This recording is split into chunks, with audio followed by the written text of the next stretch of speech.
ये कैसा cease fire. Hormuz में दोनों तरफ से जबरदस्त फायरिंग। ईरान मिसाइल हमले कर रहा है तो अमेरिका ईरान की नावें डुबो रहा है। आखिर दोनों देश चाह क्या रहे हैं? क्या एक बार फिर ईरान और अमेरिका में जंग छिड़ गई है? जानेंगे इस वीडियो में। आप देख रहे हैं न्यूज 18 का डिजिटल प्लेटफॉर्म और मैं हूं आपके साथ पल्लवी त्रिपाठी।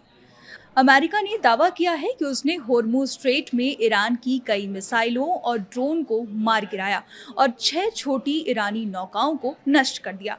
अमेरिकी सेना के अनुसार ये नौकाएं समुद्री रास्ते से गुजरने वाले व्यापारिक जहाजों के लिए खतरा बन रही थी। अमेरिकी सेंट्रल कमांड सेंटकॉम के प्रमुख एडमिरल ब्रैड कूपर ने बताया कि अमेरिकी अपाचे और सीहॉक हेलीकॉप्टरों ने इन तेज रफ्तार नौकाओं को निशाना बनाया। उन्होंने कहा कि अमेरिकी सेना ने न केवल अपने जहाजों की रक्षा की, बल्कि क्षेत्र में मौजूद सभी व्यापारिक जहाजों की सुरक्षा भी सुनिश्चित की। अमेरिका का कहना है कि ईरान की तरफ से क्रूज मिसाइलें, ड्रोन और अन्य हमले अमेरिकी नौसेना और व्यावसायिक जहाजों को निशाना बनाकर किए गए थे, जिन्हें सफलतापूर्वक रोक दिया गया। ट्रंप ने ईरान को कड़ी चेतावनी देते हुए कहा कि अगर अमेरिकी नौसेना के जहाजों को निशाना बनाया गया तो ईरान को पूरी तरह तबाह कर दिया जाएगा। ये बयान उस समय आया जब कुछ रिपोर्ट्स में दावा किया गया कि ईरान की मिसाइलों ने एक अमेरिकी युद्धपोत को निशाना बनाया।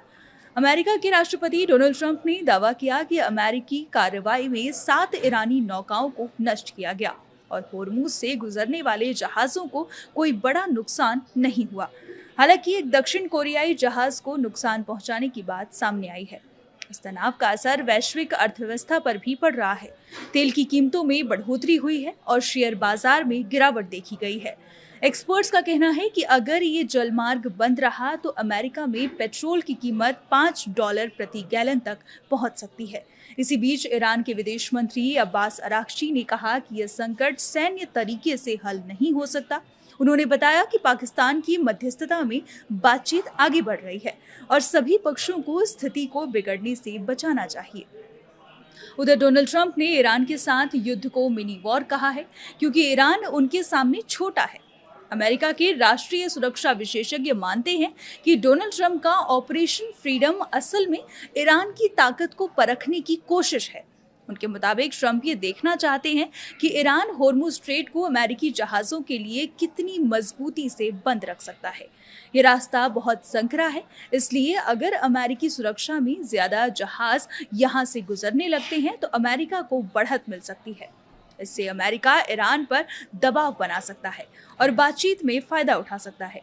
अभी स्थिति ऐसी है कि अमेरिकी समर्थन वाले जहाज गुजरने की कोशिश कर रहे हैं, जबकि ईरान के जहाजों को मुश्किल हो रही है। उनके अनुसार ये पूरी रणनीति दोनों पक्षों के बीच दबाव बनाने की है, ताकि बातचीत आगे बढ़ सके। मतलब हम जंग खत्म तो करना चाहते हैं, लेकिन अपनी शर्तों से एक कदम भी आगे या पीछे नहीं होंगे, बल्कि एक दूसरे पर दबाव जरूर बनाएंगे। ईरान की ताकत परखने की ट्रंप की स्ट्रिक पर आप क्या सोचते हैं? कमेंट कर जरूर बताएं। फिलहाल के लिए इतना ही। देखते रहिए न्यूज 18।